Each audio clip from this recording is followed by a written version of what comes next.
ഗാന്ധി ഏത് അളവിൽ നിഷ്ഠുരനായിരുന്നു ബ്രഹ്മേരുത്തിൽ എന്ന് പറഞ്ഞാൽ, ഞാനൊരു ഉദാഹരണം പറയാം. അദ്ദേഹം കസ്തൂർബയോട് പറഞ്ഞിരുന്നു, മറ്റാരും ഇല്ലാത്ത സമയത്ത് ഞാൻ ഒറ്റയ്ക്ക് ഇരിക്കുമ്പോൾ നീ എൻ്റെ മുറിയിൽ വരരുത്. ആലോചിച്ച് നോക്കൂ, കല്യാണം കഴിച്ച ഭാര്യയോട് ഈ പറയുന്നത്. പിന്നീട് അദ്ദേഹം ഈ തരത്തിൽ ചെയ്ത വലിയൊരു തെറ്റായിട്ട് ഞാൻ വിചാരിക്കുന്നത്, അദ്ദേഹം അവസാന കാലത്ത് അദ്ദേഹത്തെ അപ്പോഴും ഈ ലൈംഗികാസക്തി തനിക്ക് കൂടുതലാണ് എന്നുള്ള കുറ്റബോധം കൊണ്ട് അദ്ദേഹത്തെ നിരന്തരം വേട്ടയാടുന്ന ഈ കുറ്റബോധം, അതുകൊണ്ട് അദ്ദേഹം ഒരു പരീക്ഷണം നടത്തി. മനു ഗാന്ധി, ആഭാ ഗാന്ധി എന്ന് രണ്ട് പേരാണ് അദ്ദേഹത്തിൻ്റെ ഊന്നുവടികൾ എന്ന് പറയുന്നത്. രണ്ടും അദ്ദേഹത്തിൻ്റെ ബന്ധുക്കളാണ്. മനു ഗാന്ധി ഗാന്ധിയുടെ കസിൻ്റെ പേരക്കുട്ടിയാണ്. ആഭാ ഗാന്ധി എന്ന് പറഞ്ഞാൽ അദ്ദേഹത്തിൻ്റെ കസിൻ്റെ മകൻ്റെ ഭാര്യയാണ്.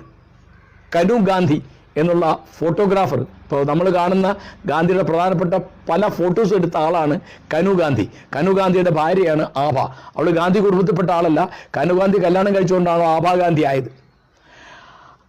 അവരെ വെച്ച് അദ്ദേഹം ഒരു പരീക്ഷണം നടത്തി. എന്താ പരീക്ഷണം? പൂർണ്ണ നഗ്നരായിട്ട് അവർ തൻ്റെ ഇടത്തും വലത്തും കിടക്കുക, താൻ നഗ്നനായിട്ട് അവർ നടുവ് കിടക്കുക. എന്നിട്ട് തൻ്റെ ലൈംഗികത ഉണരുന്നുണ്ടോ എന്ന് പരീക്ഷിക്കുകയാണ്. അപ്പം അതിൻ്റെ പ്രശ്നം, ഈ പെൺകുട്ടികളുടെ മനസ്സെന്താണ്, അവർ നേരിടുന്ന കഷ്ടം എന്താണ് എന്ന് ഗാന്ധി ആലോചിച്ചോ? ഇല്ല. ഈ ചെയ്തത് ശരിയാണോ? ശരിയല്ല. തെറ്റല്ലേ? തെറ്റാണ്.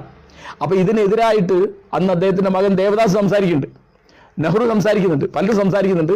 അദ്ദേഹത്തിൻ്റെ കൂടുതൽ ശിഷ്യന്മാർ പലരും അദ്ദേഹത്തിൻ്റെ ആശ്രമം വിട്ടു പോകുന്നുണ്ട്. അങ്ങനെ പല കാര്യങ്ങളുണ്ട്. കുറച്ച് കഴിഞ്ഞപ്പോൾ ഗാന്ധി നിർത്തി. അപ്പം ഇങ്ങനെ ഗാന്ധിയുടെ കുടുംബജീവിതം സാമാന്യമായി പ്രക്ഷുബ്ധമാണ്. അതിൽ ആളുകൾ ധരിക്കുന്ന മാതിരി അദ്ദേഹത്തിൻ്റെ ഭാര്യ അദ്ദേഹത്തിൻ്റെ ശത്രുവായിരുന്നെന്നോ എല്ലാ മക്കളും അദ്ദേഹത്തിൻ്റെ ശത്രുക്കളായിരുന്നെന്നോ പറയുന്നത് ചരിത്രത്തിൽ നിരക്കുന്നതല്ല. ഞാൻ ആവർത്തിക്കുകയാണ്, അദ്ദേഹത്തിന് തെറ്റുപറ്റിയിട്ടുണ്ട്. എല്ലാ മനുഷ്യർക്കും തെറ്റുപറ്റും. ഇതൊന്നും മാതൃകാപരമായ കാര്യങ്ങളല്ല. ഡോക്ടർ എം ലീലാവതി വളരെ പ്രസക്തമായൊരു ചോദ്യം ചോദിച്ചിരുന്നു.